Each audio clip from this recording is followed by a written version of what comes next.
Here are 6 easy strategies for free CHIMPS wins, even on the hardest maps in the game. Up first is the Gwen Glaives combo. This is where we pair Gwen's bonus damage with the boomerang's insane pierce and seeking projectiles. Like most strats, the start of the game doesn't matter, just get through the first few rounds however possible. Since Desperado just came out, I'm a big fan of starting with 2 of them, but using 3 dart monkeys, a submarine, or a buccaneer is just fine. Then try to back them up with a boomerang, as we'll be upgrading it later on. In the mid-teens, we'll get Gwen down, and between her and the boomerang, you'll be in good hands. Then we'll need a monkey that can pop camos. This could be a ninja, sniper, or even upgrading a desperado. This way, we won't have to worry about them for a while. And from here, we'll prepare for round 40. If you're on an easy map, you can get away with a Bloon Jitsu and Moar Glaives, but if you're on a harder one, like Ouch, you'll need something a little more specialized, like a deadly precision sniper and Druid of the Storm. From here, the plan is simple. Buff everything with a 2-2-0 village and get 3 boomerangs next to Gwen. Make all of them 4-2-0 Moar Glaives and give at least one of them a Berserker Brew. The reason we're going with the middle crosspath over Red Hot Rangs is because it pairs much better with Gwen's heated up buff. The extra 67% attack speed does wonders with her +1 damage, and she gives them lead popping power, so we aren't missing out on anything. If you have the space for 2 villages, feel free to make both of them discounts to save some money, but it's not needed. Now that we have an insane amount of crowd control, we'll save up for the Glaive Lord. On most maps, this will be an easy save up, but if you're on some expert maps, you'll need a little help with fortified Moabs and BFBs, so feel free to get something like a 031 Robo Monkey or a Moab Shove to slow them down. Somewhere in the 60s and 70s, we'll be able to afford the Glaive Lord, and we'll upgrade the boomerang closest to the Berserker Brew. And we'll upgrade the Alchemist to a stronger stim to give our Glaive Lord even more attack speed. From here, we'll get as many 4-2-0 boomers in range of the village and Gwen as we can. Just make sure they can get the heated up buff from her before you spend the money upgrading them. Next, we'll get some basic support, a relentless glue to buy us a bunch of time every round, a MIB to make sure we can pop all the DDTs, and a final harmonic to make our Glaive Lord much better. All of these will make the 90s much easier, and if the Bloons ever start to get far, we can always use Gwen's Firestorm to deal some damage and buff every monkey on screen. This will leave you with quite a bit of money left over, and all we need is some round 100 damage. I picked up a Blazing Sun since I already upgraded my Desperado earlier, but Dorio bought a Tack Zone, and you can go with something simple like a First Strike. But that should easily get you the CHIMPS win on most maps. Up next, we have the Archmage Bloonsolver combo. The wizard will pop all the blimps, and the glue gunner will handle all the ceramics. Just like the last strat, the early game does not matter. Get through the first few rounds however possible, and place down your hero. Any of them will work, but I prefer ETN or Ezili. The Prior will give us free camo detection, and his UCAV will counter all of the mid-game rushes, while the Ezili is great for popping the blimps in the late game. Both of these heroes are pretty weak early on, but because the Bloonsolver is so cheap, we can spend a bit more here and still get our tier 5s in time. In fact, you don't need to get either the wizard or glue gunner down before round 50, so spend away. That being said, the Arcane Mastery Wizard excels in the early game, so if you can squeeze it in, we'll build a 3-2-0 wizard and put his wall of fire in a good spot. And from here, we'll prepare for the Moab. Doria went with a sniper and druid again, but I got away with just a destroyer buffed by jungle drums and an AMD. I planned on making this a Berserker Brew, but I didn't have the money in time. Next, we'll upgrade the village to either a radar scanner or monkey commerce, depending on if you have ETN or a different hero. ETN gives us camo detection, so we'll make the village a 202 to save money, but if you're running Ezili like I am, we'll make it a 220 so everything can see camos. This is about the time that the Arcane Mastery starts falling off, so we'll get down our glue gunner and upgrade him all the way to a 420 Bloon liquefier and buff him with a 300 Alchemist. This will counter every ceramic rush for a long time and let us work on the wizard. We'll make him a 420 Arcane Spike in the 50s, which gives him a ton of extra damage versus Blimps. His job is to break open the Moabs, while the glue and wall of fire will handle the insides. To make him even better, we'll buff him with a Berserker Brew too, giving us more than enough popping power to make it to the mid-70s, where we can afford the Archmage. Then we'll go back to our glue and upgrade him to a Bloonsolver, getting it right as Super Ceramics start coming in the 80s. And from here, we just need some support. I like to upgrade their Berserker Brews to stronger stims and make the village a primary training to give the Bloonsolver extra pierce. This will smoke the rounds even if you're not using Ezili's Moab Hex, but we still need a little extra for round 100. I would like to pair this with a final harmonic, but that's currently bugged to remove the Bloonsolver's acid puddles, so we opted for an overclock instead. Using its ability makes our Archmage much better, to the point where he can break open the purple whale. If you want, you can also get an unstable concoction up front, as it pairs super well with our monkeys, but even without this, I won with almost 50k left over, and no Bloon even made it to the portal in the 90s, making for a very easy CHIMPS win. Moving on, we have the Speedrunning Strategy. It's not as strong as the other strats in this video, but it'll destroy just about every beginner map insanely fast, hence the name. We'll start off with Sada, ideally putting her on the inside of a loop or bend to give her more time to attack, and we'll back her up with a 203 tack shooter. Now, in these videos, the towers are at the very start of the track to show you how fast we can beat the rounds, but if there's a better spot for them, feel free to place your monkeys farther back. Anyway, this will let us get a 0-2-0 wall of fire wizard right next to Sada, countering the lead balloons that she can't pop. After this, we'll make the wizard a necromancer, as it smokes the mid game and can pop balloons the frame they spawn, and we'll give ourselves more single target damage by upgrading the tack shooter to an overdrive. Next, we'll give both our necromancer and tack shooter a 3-2-0 berserker brew, as it'll drastically increase our DPS. Around this time, the round 40 Moab will come, but you should blow it out of the water, especially if you use Sada's sword leap ability, though you won't need it.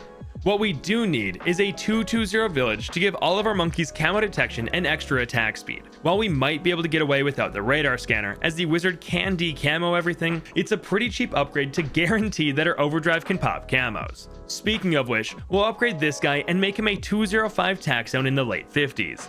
This, plus making the village a 3-2-0, will crush the next 20 or so rounds, letting us save up for our second tier 5 tower, the Prince of Darkness. An excellent pairing, as the tack zone shreds blimp layers, while the Prince is great at popping super ceramics and DDTs. To buy them more time to pop these tough balloons, we'll back them up with a relentless glue set to strong. But it does more than just slow and stun the balloons. It also gives Sada tons of extra damage when she's level 11, as she preys on weakened balloons. But all that's left is getting a little more damage. You can really pick any monkey that's 50 grand or less, but we'll be getting a permacharge boomerang. Specifically a 052, as it's one of the most well-rounded monkeys in the game, and you can use his ability on any tough round to make it a thing of the past. This will get you the win on tons of maps while having tens of thousands of dollars left over. Personally, I couldn't turn down getting a super brittle up front with this money. We had almost exactly enough cash for it, and it does wonders with the towers we have down. But with these 4 tier 5 monkeys and Sada, you'll beat your game of chimps in no time. Shifting gears, we're going with a long-range strategy, Permabrew Snipers, one that I used to Black Border Last Resort and has been used to beat several expert maps. Once again, the start doesn't really matter, but we'll want to get Quincy down as soon as we can. He is the best hero to pair with this combo, as his buffed late game does solid damage, and getting him down early is nice, as we can use his level 3 rapid shot to take out most of the challenging rounds. From here, we'll get whatever towers are needed to beat round 40. This could be a Ninja and Alchemist, Dragon's Breath Wizard, or if you're on an easier map like Sunset Gulch, you can rush a Sniper. While you're doing this, try to get a Berserker Brew in a spot that he buffs Quincy now, and we'll be able to reach several snipers later on. This will help us pop round 40, especially if we use Rapid Shot on the Moab. But once it's popped, we'll get 2 discount villages, upgrading one of them to have jungle drums. The nice thing is we don't need to pick up radar scanner because Quincy and our snipers will have camo detection. But once you have these villages, place a sniper inside your alchemist range and slowly upgrade it to a 025 elite defender. He's so cheap that you'll get him in the 50s and he'll smoke the mid-game rushes. Next, we'll back him up with 2 more snipers, making both of them 024s, and all of them should be set to first. The amount of shrapnel will shred any balloon behind their target, and we're only really weak to ZOMGs at this point,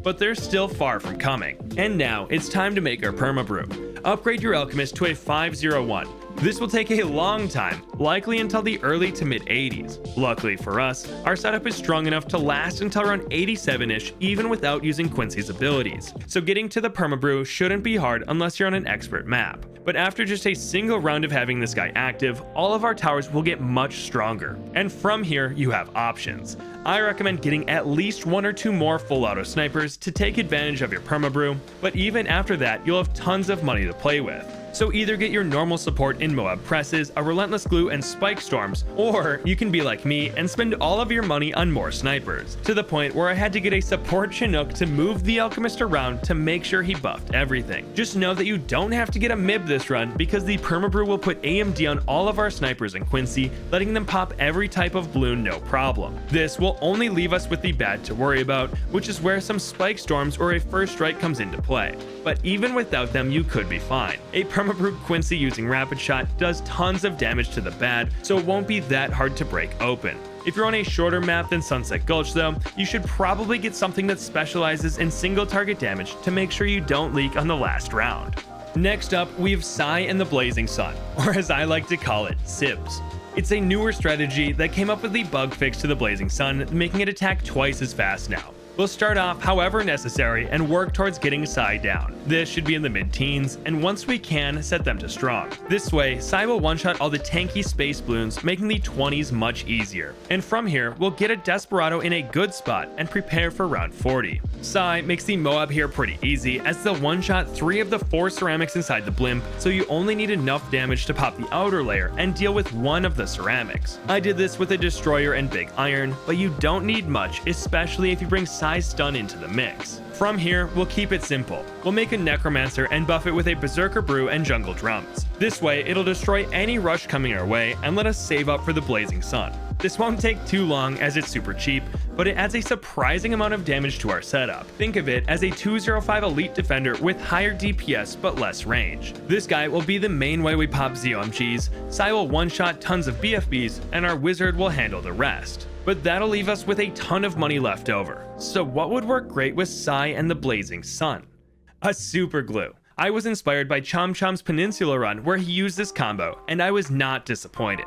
Our monkeys did just fine until round 78, where we needed a Psionic Scream for both ceramic rushes, but then we were able to afford this tier 5 glue gunner. He brings basically everything to a screeching halt, giving our Blazing Sun enough time to break open ZOMGs, and stalls for Psy while they shake the BFBs away. But occasionally, super ceramics are going to get through, so it's time to upgrade the Necro to a Prince of Darkness. This guy will love the balloons being stunned on top of his wall of fire, and just about everything will be popped inside his graveyard's range. If you want, you can upgrade the village to a 2-2-0 or even a 3-2-0 to make the super glue better, but if you have Shimmer in a central spot like I do, you can get away without it if you want. And if you want to get more damage out of your Prince, feel free to make his Berserker Brew a 4-2-0 stronger stim for that extra pierce, attack speed, and uptime.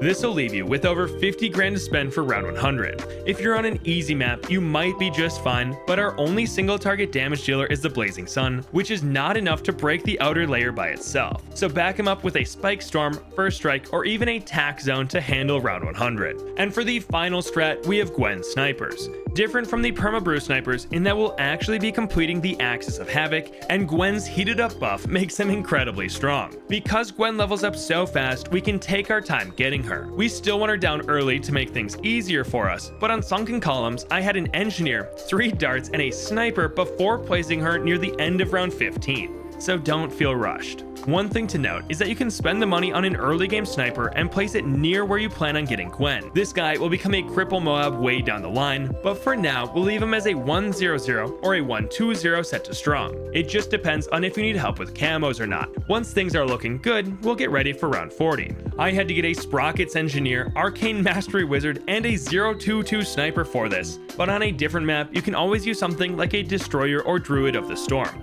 What's nice is the ceramics inside aren't too bad, as you can target Gwen's wall of fire to ignite right where they'll pass over, taking most of them out. Once that round is over, we'll get 2 discount villages, one with jungle drums and the other with grow blocker, as we'll pick up radar scanner later on.